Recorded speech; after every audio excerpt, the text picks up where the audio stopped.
اس نے تو مریم صاحب اس نے عظمیٰ بخاری کی کوئی ایسی ویڈیو یا متنازع ویڈیو تو اپلوڈ ہی کوئی نہیں کی ہے، اور ضمانت بھی ہو چکی ہے. انہوں نے کہا جائیں ضمانت میں جا کر وہاں جا کے اجازت لیں. کس بات کی اجازت لیں؟ کوشچن تو ہے نا کہ پی سی ایل اور ای سی ایل میں نام کیوں ڈالا ہے؟ یہ تو بڑی زیادتی ہے نا. یعنی کیسے آپ کس بنیاد کے اوپر نام ڈالیں گے؟ آپ وجہ بتائیں نا. آپ وجہ بتائیں کہ آپ کس بنیاد کے اوپر ای سی ایل اور پی سی ایل میں نام ڈال سکتے ہیں. وہ آپ کے پاس ہے کوئی. پھر ایک نئی پی این آئی لسٹ کی ایک نئی کہانی شروع ہوئی ہے. وہ نئی کہانی آپ بہت سنتے رہتے ہیں. کہانیاں اس طرح کی تو آپ کے پاس ریکارڈ کے اوپر بہت سی ہیں.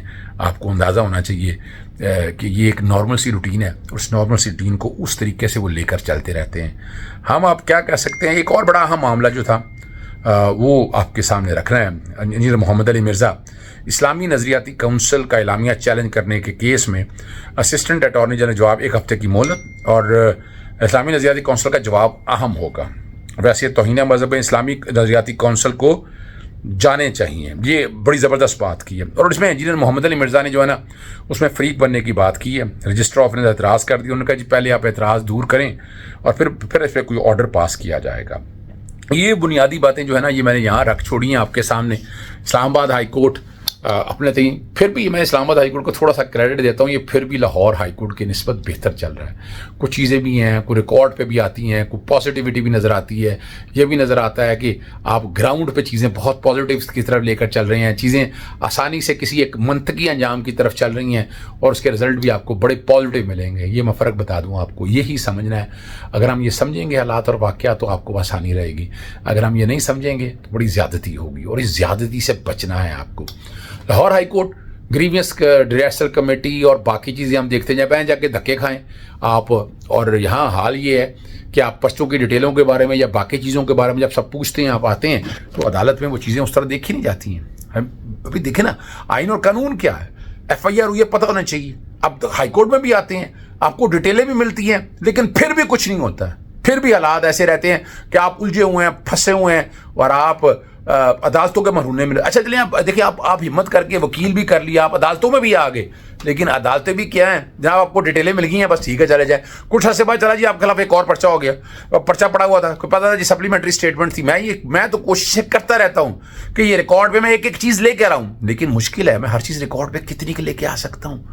اور اور کیا جنگ لڑنے کے لیے اظہر صدیق اکیلا ہی رہ گیا؟ ہم تو کوششیں کرتے رہیں گے. ہم آپ تک چیزیں وہ ساری لاتے رہیں گے. ہمارا کام ہی یہی ہے کہ ہم آئین اور قانون کی پاسداری کریں اور چیزیں آپ کو سمجھاتے رہیں. یہی سمجھنا ہے. یہ سمجھیں گے تو آسانی رہے گی. یہ ایک طریقہ کار ہے جو سمجھنے کی بات ہے. اب آخری بات کی طرف میں نے آپ کو لے کے چلتا ہوں. یہ سمجھنا ضروری ہے آگے اب کیا ہوگا 27ویں ترمیم کے حوالے سے.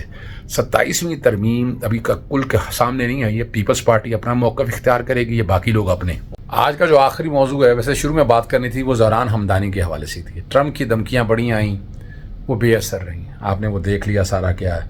نیو یارک کے وہ میئر منتخب ہو گئے ہیں، اور تاریخی سنگ میل ہے. زہران ہمدانی 1892 کا سب سے کم عمر گورنر بننے کی راہ پر ہیں، اور وہ نیو یارک کے پہلے مسلمان اور پہلے افریقی نژاد میئر ہیں. تمام پہلو جو ہے نا وہ پرانی چیزوں کو جائے. امریکی سیاست میں ایک نئی پیش رفت ہونی ہے، اور یہ حالات آپ کے ساتھ ہی آئے گی. ٹرمپ کو مخاطب کرتے ہوئے ہمدانی کا کہنا تھا، اس نے کیا کہا؟ ہم میں سے کسی ایک تک پہنچنے کے لیے آپ کو سب کا سامنا کرنا پڑے گا. نیو یارک ہمیشہ مہاجر کا شہر رہے گا. جو شہر مہاجرین نے بنایا اسے مہاجرین ہی طاقت دیتے ہیں، اور آج سے اس شہر کی قیادت ایک مہاجر کر رہا ہے. میں نوجوان ہوں، مسلمان ہوں، ڈیموکریٹک سوشلسٹ ہوں، اور ان باتوں میں کبھی معافی نہیں مانگوں گا. اسرائیل کے اقوام متحدہ میں سفیر دانی دانو نے رد عمل کہا زہران ہمدانی ماضی میں اسرائیل اور اس کی فوج کے خلاف سخت موقف رکھتے آئے ہیں، اور انہیں انتخابی مہم کے دوران بھی جو ہے نا اپنے بیانات سے پیچھے نہیں ہٹے، جسے اسرائیل کو تشویش لاحق ہے. سمجھیے گا. مبارک ہو، پوری دنیا کو مبارک ہو، مسلمانوں کو مبارک ہو. یہ بڑی ایک کامیابی ہے. چھوٹی کامیابی میں نہیں سمجھتا اس کو، اور اس کے دورس نتائج بھی آنے والے دنوں میں آپ دیکھیں گے. سوری میں بار بار ہاتھ سے پکڑا ہوا ہے موبائل کو، اور میں وہی ریکارڈنگ کر رہا ہوں. دنیا بدل رہی ہے. دنیا بدل رہی ہے. نیپال، سرکاری، سری لنکا اور بنگلہ دیش میں نئی نسل نے پرانی قیادت کو ہٹا کر تبدیلی لائی. آج نوجوان نیو یارک میں بھی نوجوان ووٹر لے یک طرف زہران ہمدانی کا منتخب کر کے نئی سیاسی بنیاد رکھ دی. اور پاکستان میں یہ بھی 8 فروری کو یہی فیصلہ ہوا تھا، مگر ڈاکہ ڈالا گیا، اور یہی آپ سمجھ سکتے ہیں کیا ہونا ہے کس طرح ہوگا. آخری بات ایک میں رہ گیا 27 ترمیم ایوان صدر میں قائم مقام صدر یوسف رضا گیلانی کی زیر صدارت سینٹ کی ہاؤس بزنس ایڈوائزری کمیٹی کا اجلاس ہوا، جس میں طے پایا کہ 7 نومبر کو سینٹ میں آئینی ترمیم بل پیش کیا جائے گا، اور کمیٹی کا اجلاس 6 نومبر کو ہونا تھا، پہلے بلایا گیا غالباً جی. اور 27ویں آئینی ترمیم کے بدلے میں آپ کے سامنے پہلے وہ بتا چکا ہوں کیا کہنا تھا. اور بیرسٹر عقیل کا پہلے دعویٰ تھا کہ اس ترمیم پر کوئی کام نہیں ہو رہا، مگر بلاول بھٹو کے ٹویٹ کے بعد واضح ہو گیا کہ 27ویں ترمیم پر باقاعدہ کیا کام ہو سکا اور اس کے نتائج کیا ہونے. 27ویں ترمیم جو ہے نا اس ملک کے آئین کے ستیہ ناس کر دے گی. جمہوری نظامیہ ختم ہو جائے گا. آپ مت چھیڑیں اس کو، جو آپ نے کام کرنا تھا کر لیا، اور کیا کریں گے کر کے. اجازت چاہتا ہوں. السلام علیکم، اللہ حافظ. پاکستان زندہ باد.